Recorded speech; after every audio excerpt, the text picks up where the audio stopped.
It's millions of people. They can't all come here. And we had refugee programs. So why prioritize Afrikaner farmers? Well, because it's a small subset. It's a new issue. During the apartheid era in South Africa, did the United States establish a special program to allow South African blacks who were treated as second-class citizens in the apartheid program, a special program that they could claim refugee status in the United States? No, because I was probably in 9th grade or 8th grade at the time. Yeah, well, then I don't expect you to know. I'll just tell you, never. Different standard based upon the color of somebody's skin, would that be acceptable? Well, I'm not the one arguing that. Apparently you are, because you don't like the fact that they're white, and that's why they're coming. I'm just asking you to say that would be unacceptable. Well, no, I would say that the United States, a very easy thing the United to say. States has a right to pick and choose who they allow into the United States. Even based on the color of somebody's skin. No one's, you're the one that's talking about the color of their skin, not me. You can't say to the American public that we should apply this statute in an even-handed way. No, I think it should be applied in a way. No, well, you shouldn't be shocked. It should be applied in the national interest of the United States. Our immigration policy should be based on the national interest of the United States. Repeatedly to restore the Ukrainian energy grid after attacks by Russians. I could give other examples. That is the one that is most present on my mind since I was just there. Mr. Secretary, I want to ask you about the program. It's the United States Refugee Assistance Program, and this is a program that state is the manager of, but together with other cabinet secretariats, DHS and HHS, state plays the lead management role, and it is how to manage the U.S. refugee assistance programs in tandem with contractors who help the United States on that. By an executive order on the first day of his presidency, President Trump paused all refugee programs and has canceled contracts to the agencies like the U.S. Catholic Church or Lutheran Refugee Services or HIAS or Church World Services who've been resettling refugees. Those programs are paused. There's litigation about it, but as far as I know, the United States is not, or the administration has not withdrawn the executive order. So there's essentially from this administration no refugee programs for anyone except.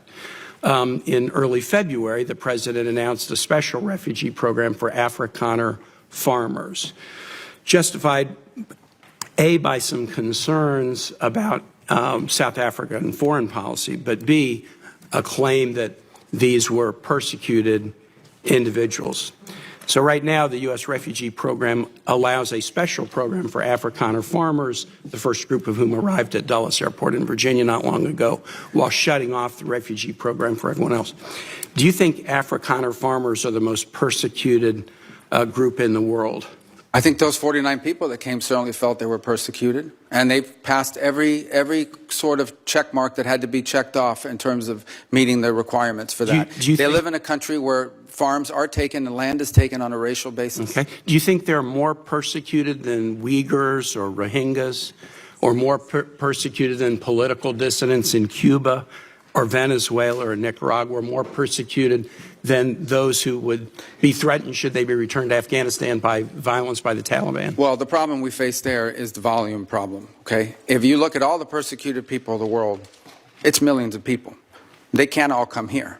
And we had refugee programs. So why prioritize Afrikaner farmers? Well, because it's a small subset. It's a new issue, and the president identified it as a problem and wanted to use it as an example. But that's different from having these refugee programs that were basically spending money to put people up in communities and accommodate them, and it was acting as a magnet. Millions of people in this country illegally, and today the border is sealed. Let me challenge you, and I'm just going to say for the public, if you want to understand about the, quote, persecution of Afrikaner farmers, go look at the composition of the South African government. Since July of 2024, there's a government of national unity, and the opposition party to the ANC, the Afrikaner Party, the Democracy Alliance, is part of the governing coalition.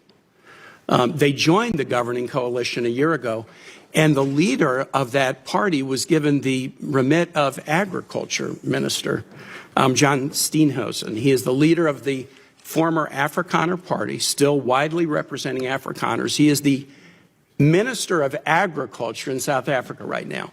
I assert that this claim that there's persecution of Afrikaner farmers is completely specious. Are you aware ever during the apartheid era in South Africa, did the United States establish a special program to allow South African blacks who were treated as second-class citizens in the apartheid program, a special program so they could claim refugee status in the United States? No, because that was probably in 9th grade or 8th grade at the time. Yeah, well, then I don't expect you to know. I'll just tell you, never has there been a program, a special program for Africans to come in as refugees to the United States. We've allowed special programs for people being persecuted for their religion, Soviet-era Jews. We've allowed special programs for people fleeing from communism, Cuba, Vietnam, the Soviet Union.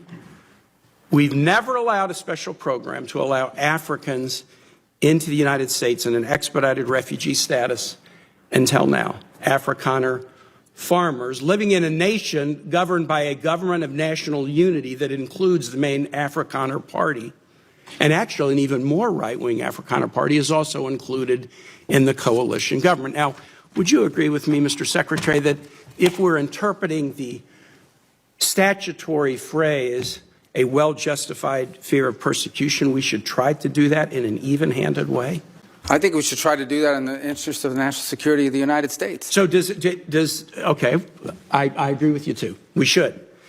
Should we try to do it in an even-handed way? So, for example, should we say, if you're persecuted on the grounds of your religion, we'll let you in if you're a Christian, but not if you're a Muslim? I think that the United States has a right to allow into this country and prioritize allowance of who they want to allow to come in. But I'm going to ask you, what? Yeah. So a well-justified fear of persecution? Yeah, they thought that their farms were being burned down and they would be killed. I think that's a pretty good justification for wanting to come. They're afraid for their lives. And should it be applied in an even-handed way? That's an easy. No, our foreign policy doesn't require even-handedness. It requires prioritizing the interests of the United States. The phrase says you are entitled to entrance as a refugee if you demonstrate a well-justified fear of persecution. No, you're not entitled. So can you have a different standard based upon the color of somebody's skin? Would that be acceptable? Well, I'm not the one arguing that. Apparently you are, because you don't like the fact that they're white, and that's why they're coming. I'm just asking you to say that would be unacceptable. Well, no, I would say that the United States, a very easy thing to say. The United States has a right to pick and choose who they allow into the United States. Even based on the color of somebody's skin.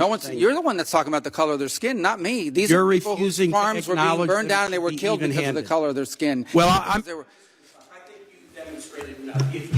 Well, you've demonstrated enough because you think anyone should be allowed into this country for any reason because they met a certain criteria. Who has said that? We are going to prioritize people that come into our country on the basis of what's in the interest of this country. That's a small number of people that are coming. But you said this weekend that but there in would other be more. cases, it's harder to vet. In other cases, it's more difficult. And by the way, the United States admits people every year. 1 million people come to this country every year legally. 1 million. And people now a year come to this there country is one legally. group of people that have an easy pass into this country. For the first time, this administration has said Afrikaners get an easy pass and refugee programs for the remainder of the world are shut off. And you can't say to the American public that we should apply this statute in an even-handed way. No, I think it should be applied in a way. No, well, you shouldn't be shocked. It should be applied in the national interest of the United States. Our immigration policy should be based on the national interest of the United States, period. End of story. If there is a subset of people that are easier to vet, who we have a better understanding of who they are and what they're going to do when they come here, they're going to receive preference, no doubt about it. There are a lot of sad stories around the world, millions and millions of people around the world. It's heartbreaking. We cannot assume millions and millions of people around the world. No country can. So you have to have a process of deciding who do you prioritize, who do you allow in. We do it all the time. We do it in our immigration system now under our current laws. Unfortunately, it's primarily based on family connection and not on what they're going to contribute to the society from a merit standpoint. That should be changed, but that'll require statutory changes. But the bottom line is, this notion that somehow we have to accept anyone who wants to come to the United States is absurd. And no country in the world has an immigration policy like that. And no one is arguing that we should. I yield back, Mr. Chair.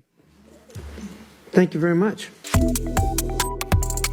Subscribe to Oneindia and never miss an update.